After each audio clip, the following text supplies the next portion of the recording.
I look at job roles as an investment. So at the end of the 2 years, I want to come out richer in terms of skills, in terms of knowledge, in terms of experience.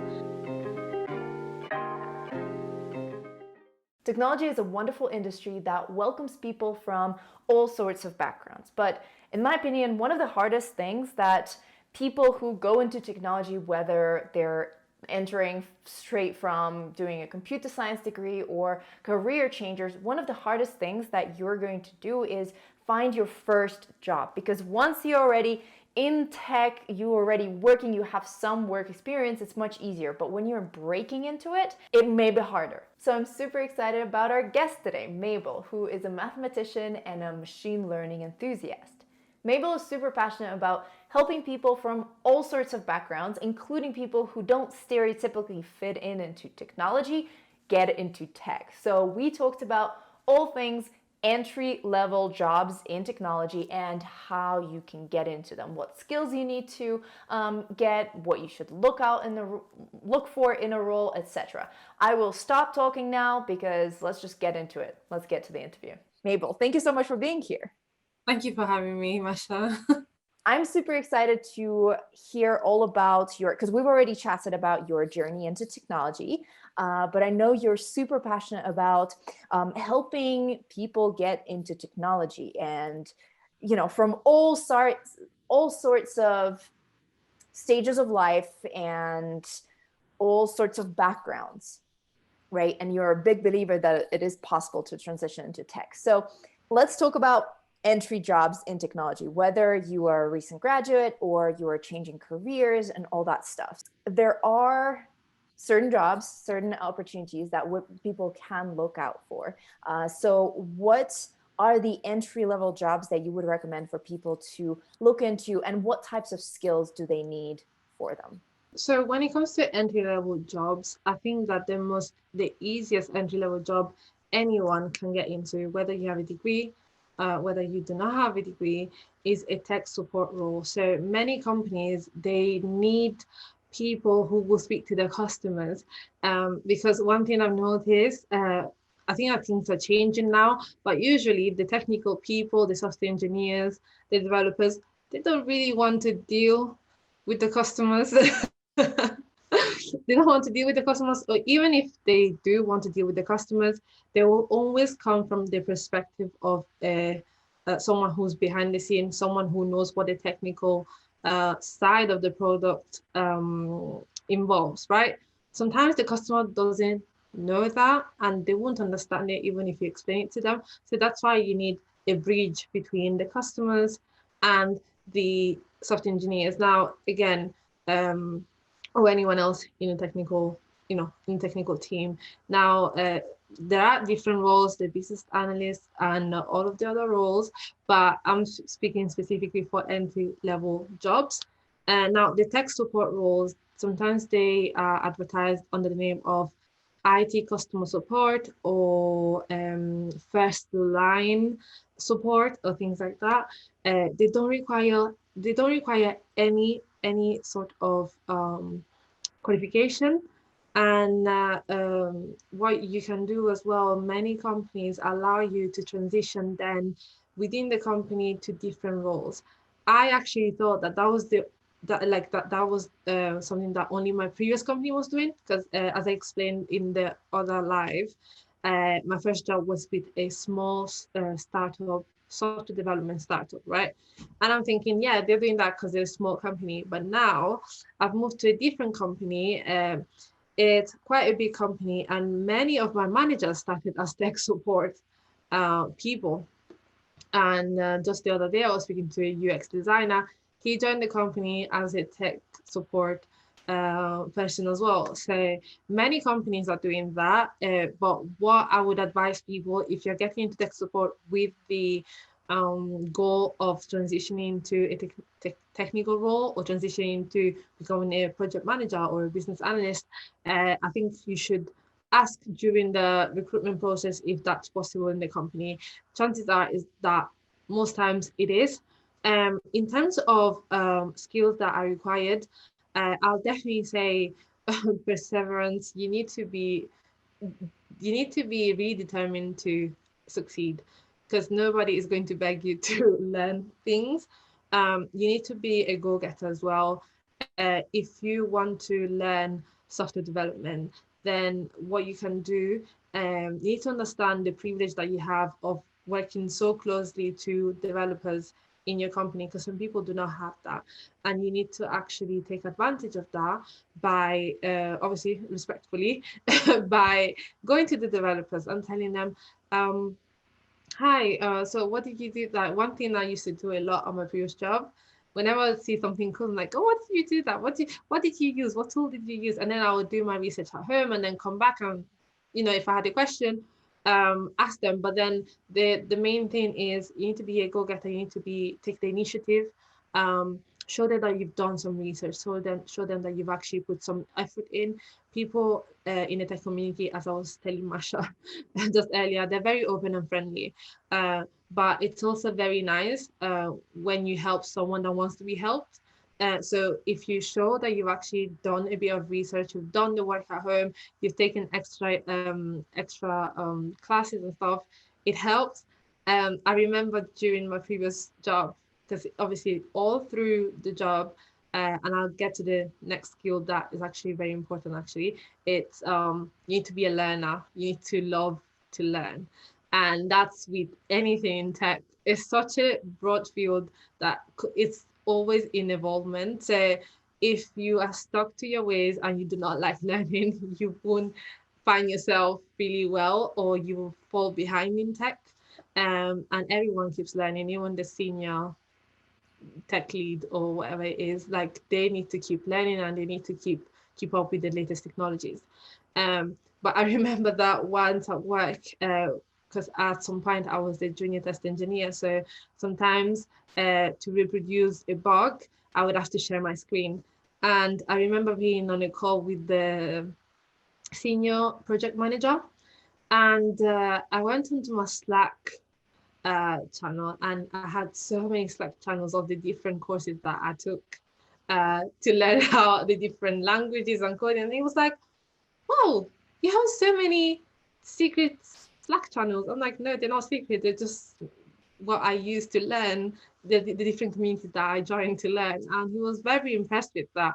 And obviously he then gave me some more resources, so much so that on the last day, when I left the job to go to my next company, he actually bought me a book, a machine learning book. Because when people see that you're very passionate about that a thing, they will obviously go the extra mile to help you. In terms of other entry roles, obviously you can be a junior web designer, a junior web developer. There are different entry roles. Another thing I would say to people, I don't know if it's the same thing in America as well, there are apprenticeships. Apprenticeships are basically usually people in the UK do apprenticeships when they don't go to uni. But I don't think that there's any problem if you want to do it after uni as well. You won't be getting 6 figures, yeah, you won't. But it's about learning opportunities. I think my thing when accepting jobs, mostly at the start of your career, you need to understand that sometimes value doesn't only come doesn't only reflect on the salary, but it's sometimes how much you can learn in a specific role. Because if you learn a lot and maybe you don't get paid that much, after a year or two, those skills that you learn during your time at that company might bump up your salary by a few grand. So it's just like understanding the true value of a job, not just based on the salary. But yeah, apprenticeship are really good because apprenticeship and also becoming a trainee, they're really good to learn how to code, learn how to do web development through a company. So while working at a company, again, as I said, it's not it's not the most well-paid job. It's really not, but it's only a temporary thing. They're usually 1 year, if I'm not mistaken, or two. And yeah, I would say that those are the main ones. I decided to focus on those ones just because I'm aware that not everyone has a degree. Mhm. But if you do have a degree, In the UK, we have this thing called the graduate scheme. A graduate scheme, it's like I would say like an internship where they pay you more than a standard entry level job, basically. They usually last anything from, I think, 2 years to 3 or 4 or even 5, depending on the graduate scheme that you are on. Um, and it's catered to graduate people. Again, you need to take the initiative with that as well. But there are projects or programs and different things that they will allow you to develop your skills as a graduate. And this obviously is after your first degree. So yeah, those will be the entry rules that I would say people can look into if they want to get into tech. By the way, with the graduate schemes, you do not require a tech degree. Hmm. Yeah, usually people they look for soft skills and then they teach you how to code in the company. Um, Obviously, there are some grad schemes that require specifically a computer science degree, but there are some that accept anyone from any subject. I love how, and we've talked about this on the other stream, how people from different backgrounds can go into technology, and everybody has a pathway into tech, right?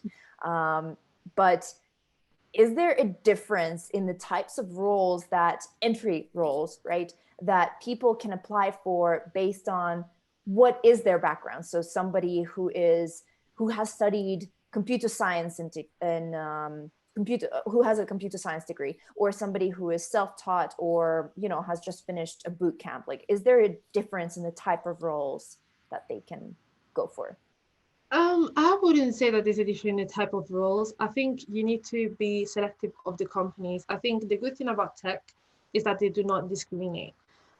However, I am aware that there are some companies that have different requirements from others.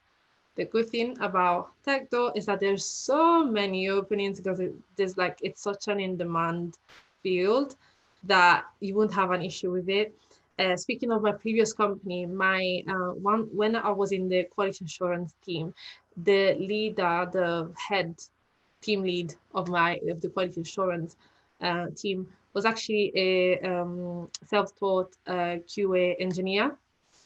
So he finished his degree. I can't remember what he studied, but it wasn't technology at all. Finished his degree, then he learned on his own, no boot camp, nothing.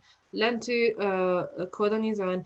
He took the a certification, and I remember him telling me he did loads of hackathons. I remember him telling me that he also did one related to data science. So just to get experience with that, and then he applied to my company.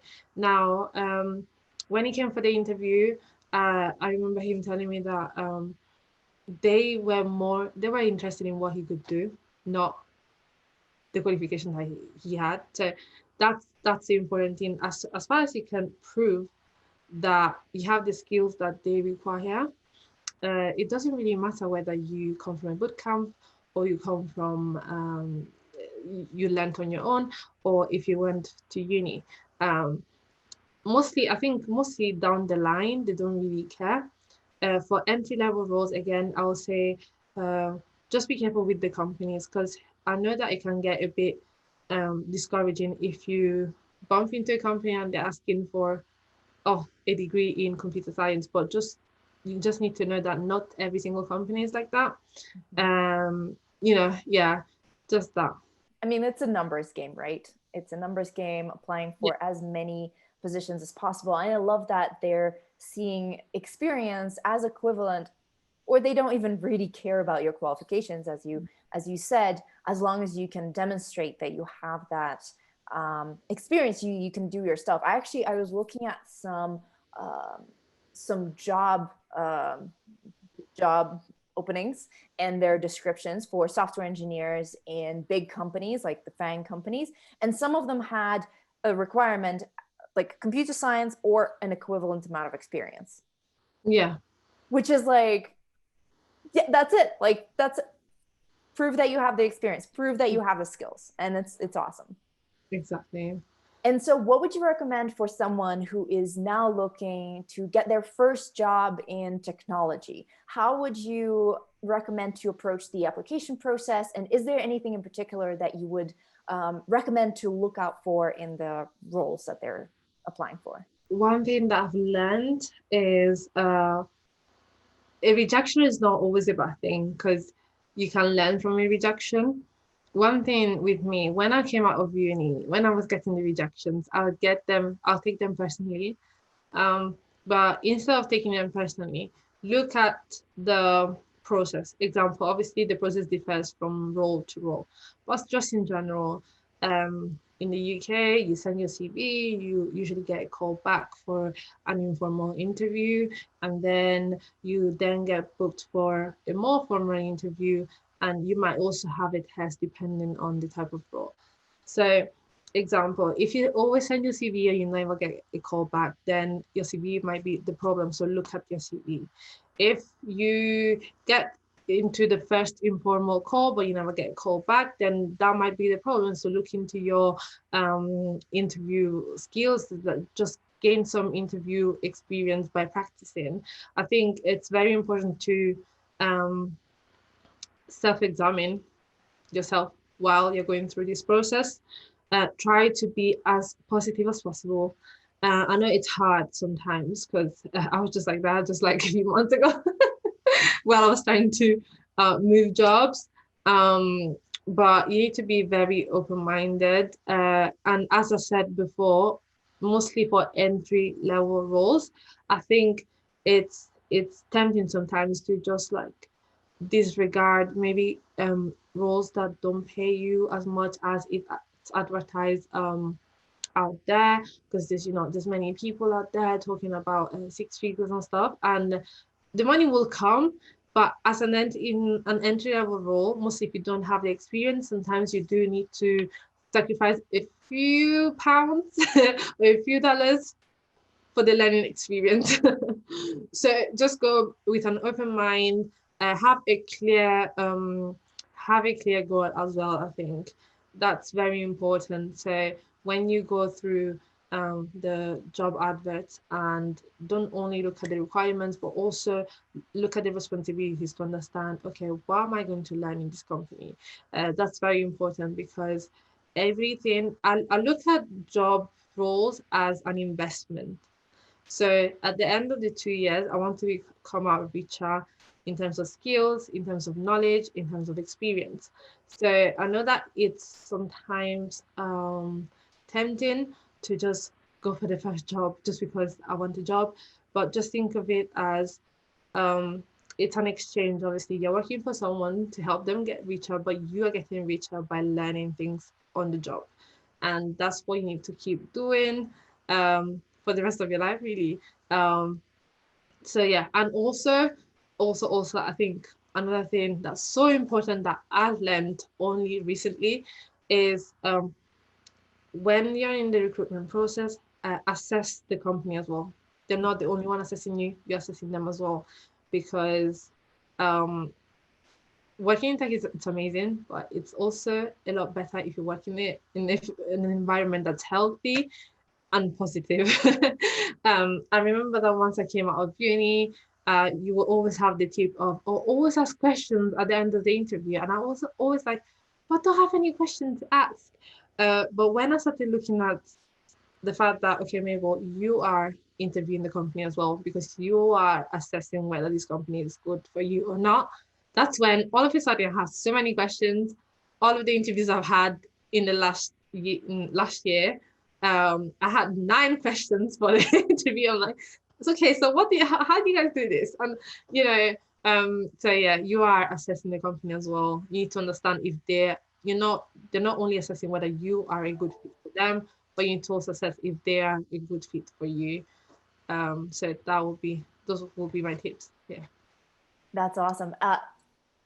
Interestingly enough, okay, I really want to share these two things. So interestingly enough, one of my team members, she and my really good friend, she has just published a blog post on the Coding Blonde blog about how she was interviewing companies and like a rating system that she has come up with to objectively decide which one is a better fit. She is in psychology. She was applying for internships in psychology, and she interviewed with 15 different places, and she has to rank them.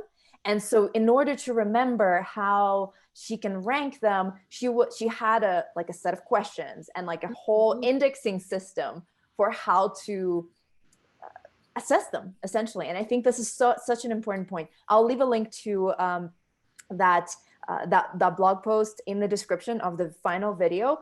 But yeah, I love that. I love that you brought this up. And also the point about investing in yourself and like taking this time to invest in your skills. My dad, one of the things that he said that really stuck with me forever was, at the beginning of your career, you're working for your CV, and then your CV works for you.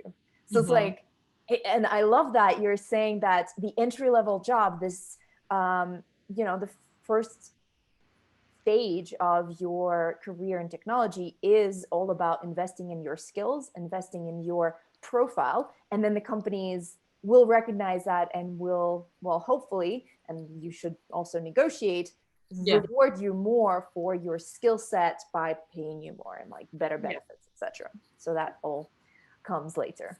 I love that. Yeah, no, absolutely. As you said, I love what your dad said. I'm literally writing the quote.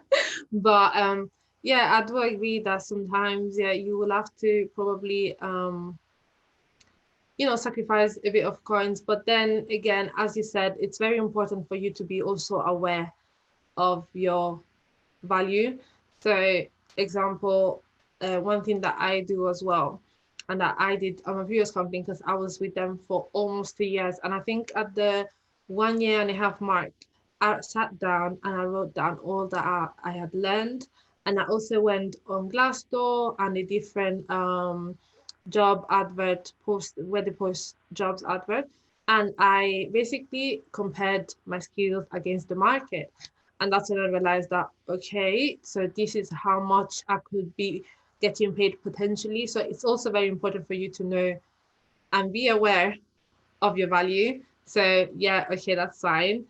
In day one, the person that you were in day one, you might not be in day 180. So just keep a track of all of your skills as well, so that once you feel that you should be rewarded for your skills, you can then negotiate with your current employer, or you might also want to move. And there's nothing wrong with finding someone else as well that values you more. But as your dad said, at the beginning of your career, you work for your CV, and then your CV will work for you. 100%, 100%. And I want to kind of shift gears and talk about your volunteering work, because you work a lot with people who don't fit into technology, not, stereotypically. So could you tell us a little bit more about that? And like, do you believe that anyone, if they want to, can have a career in technology? What has your experience with that been like? Absolutely. As I mentioned the other live, I'm very passionate about helping others, because the way I got into tech was through the help of a friend as well, right? So I wouldn't be where I'm at if someone hadn't come to me and said, "Hey, Mabel, we have a job opening. Are you interested?" Right? So I'm very, very passionate about helping people that don't have as much information, or the information that I now have, because I know how frustrating it can be. I'm also passionate, as you said, helping people who do not fit in terms of like societal standards. So I joined the online tech community last year, because I wanted to be around more women in tech, right? And I am an advocate for diversity. But when I joined my current company, I this non-profit organization came to give a talk, and I loved what they said. When people think of diversity, most times they look at gender, they look at whether they have a disability or not, they look at race, they look at sexual preferences. But they went deeper, and they looked at life experiences as well, right? Because what we see is that people are trying to cater for all of the different categories of diversity that I just mentioned before, but people do not cater to, example, ex-offenders, or they do not cater for people that maybe grew up or did not have as many opportunities as everyone else. Um, People don't maybe realize how much your life experience can actually dictate where you then end up. Um, Example, yes, in the UK, you get aid from the government to get to university, but then if you are in an environment where nobody's gone to uni, then you wouldn't even think of that as an option for you. And so Radical Recruit is an amazing organization that works with ex-offenders and works with people who are different stories, and they help them to get a job and to get like to basically get a hold of their future again, to take control of their future again. And I loved what they said, I love what they stand for. And so I signed up to help them with a bit of interview practice and CV tips. It's not only for technology, it's for obviously a variety of jobs. But I thought that it was just so amazing what they did, because again, I have never thought of it like that, because when you think of diversity, as I said, you always think of the usual categories. You never think of people that maybe do not have, they might look like you, but they don't have the same experience as you. Um, so that was very interesting. But I do also like to volunteer in church with other youth that might want to know a bit more about technology, because I'm also aware that obviously the university does give you a few skills and knowledge as much as they can, but sometimes that's not enough. So I'm aware of how I was after uni, thinking, okay, I know all of this, but how do I apply it to my everyday situation? How do I apply it to in the workplace? If I don't want to do ABC, am I allowed to do something else? I have sessions every 2 weeks on Tuesday with a group of people from the church, where we just talk about different topics in tech. I do invite guest speakers sometimes, just to give them an idea of what's possible to do in tech, and the different technologies or the different topics that they've been discussing lately.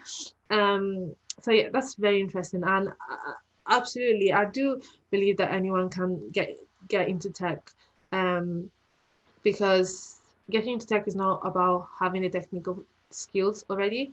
It's more about, are you willing to put in the work to then get the skills? And I was just saying the other day, I came across, obviously, I watch a lot of YouTube. I'm online a lot, and I noticed that there were some people. Have you ever seen those people that maybe they start with medicine? Example, they study medicine, and then they stop studying medicine. All of a sudden, they're in tech, and they are thriving there as well. And then they might decide not to do tech anymore, and they're thriving in another field. And I'm thinking, wow, some people are really gifted. And then a friend of mine said, no, probably they are just willing to learn, they just know what works for them, they know how to learn, and that's why it's so easy for them to switch from field to field and still succeed in different fields. So I think, as far as you are in the right space of mind, you are willing to put in the work and you're willing to learn, I don't think that the tech field is there to welcome you, really. Yeah, absolutely. It's all about learn. It's all about being able to adapt, being able to learn, and all that stuff, because it's a constant learning challenge. As you said previously, you have to be able to adapt and learn new technologies, even if you know like the technologies that you're working on right now, the languages that you're using right now. This may change, and you got to be able to adapt. So yeah, I love that. And so I'm sure that there are a bunch of people who are watching this who also want to give back, and they're inspired by your example. What would you recommend to them? How can they get started volunteering or giving their time or giving their knowledge to help others as well? I think I would say it's a bit of a weird tip, I think, but I think building an online presence because most of the opportunities that I found to help people, they actually came after I actually put myself out there and I shared my journey with everybody. So obviously sometimes it might be a company. So if you're in a company, example, I have the I've been blessed to be in a company that really cares about people, and they organize foundation days where you can give back to the community, and they invite community organizations like the one that I discussed before to share what they do, and they do encourage us to volunteer. And then obviously I've been blessed with Alamizine Church that is always there to promote young adults, young people and they really build them, and they really invest in their future and in education. But also, if you do join the tech community online, whether it's on Instagram or on Twitter, what you'll find is that many people will DM you about opportunities, or you'll learn how to find these opportunities. So I would say that would be my first tip, right? Because it's the easiest thing to do. If maybe you don't have a church close to you, or maybe you don't have a company who does foundation days. If you put yourself out there and they know that you're in tech, more times you will see that there are some amazing people who are always trying to help and give back to the community and are looking for more people to join them. Second, you could create something yourself, whether it is a group of people in where you live to just discuss tech. If you're in a position where you know people and experts in tech, what you can offer your expertise to help people with their CVs or interviews, or for interview tips. um, or you can just join a community online. I'm sure that they'll have different things, and different ways to volunteer. But yeah, I think that once you put yourself out there, the opportunities will come to you. Yeah. I love that tip. I mean, that's so true. And just by sharing your story, you are already helping people. You are already inspiring people and showing what it's like. Because, like you said, um, people they get attracted to people who are doing things. And like, I really believe in the law of attraction. Is that what it's called? I think that's what it's called. But basically, once you start moving in a certain direction, opportunities just like come your way as if you're a magnet for them. I know, like, this is a bit of a voodoo kind of thing, but like, I really believe in that because I've experienced that myself. The moment I start moving in a certain direction, just opportunities pop up from, it looks like nowhere. And it's like, well, how did this happen? So you just have to like start taking those first steps. And it's so easy to share your journey these days. I mean, technology is what's allowing us to do that. So that's Yeah. awesome. Yeah. Yeah, you can start by just like an Instagram page. I'm sure that everyone has an Instagram, or even just like tweeting about it. Oh, I did this, and this. Mm-hmm. UK Tech or something like that. Hashtag UK Tech, and people will find you somehow. So yeah. 100%. 100%. Thank you so much, Mabel. This was incredible. And I'm so inspired by your journey and by what you do, like how you're giving back to the community. It's amazing. It's so Fine. awesome. And yeah, thank you for doing what you're doing. Thank you so much, Masha. Thank you for having me. It was truly an honor. And as I said, when you approached me, I was like, what, me? What? But yeah, thank you so much. I love what you're doing. I love how you're bringing people together to share their knowledge. Um, if I had known people like you at the beginning of my career, it would have been a lot easier to transition into tech. So I love what you're doing. And thank you for having me again. Thank you so much. It means you have no idea how much it means to me. So thank you. Thank you so much, Mabel. This was incredibly helpful, actionable, and inspiring. I'm sure a lot of people who have watched our discussion are now feeling more confident about applying for all of the different tech roles and, like even getting rejections. Like you said, it's all good. It all builds character. It all is a learning experience, right? And yeah, they're going to conquer those applications and they're going to get into technology because I completely agree with you. Anyone can get into technology as long as they want to. As long as they want to. Make sure you follow Mabel and her inspiring journey on social media. I will leave all the links in the description. Thank you for joining us today. Let me know what you thought about this video in the comments, and if you have any other tips on how to get an entry-level jobs, and share your experience. How did you get your first job into tech? How did you break into tech? Very, very interesting. Like, everybody has such a different journey in technology, such a different journey, but also kind of the same in the fact that it's all, a lot of the times, kind of like this. I hope you understand my metaphor, my handaphor. Like this video if you've enjoyed it, and share it with a friend who is currently looking to get into technology, who might be also looking for entry-level positions, or who is getting ready to do that, because it's always good to plan ahead. Subscribe to this YouTube channel if you haven't already, and turn on those bell notifications to know when the next video is going to go live. We can also be friends on other social media. You can find me as Coding Blonde. All the links are also in the description. Have a wonderful time today you're currently experiencing. Bye.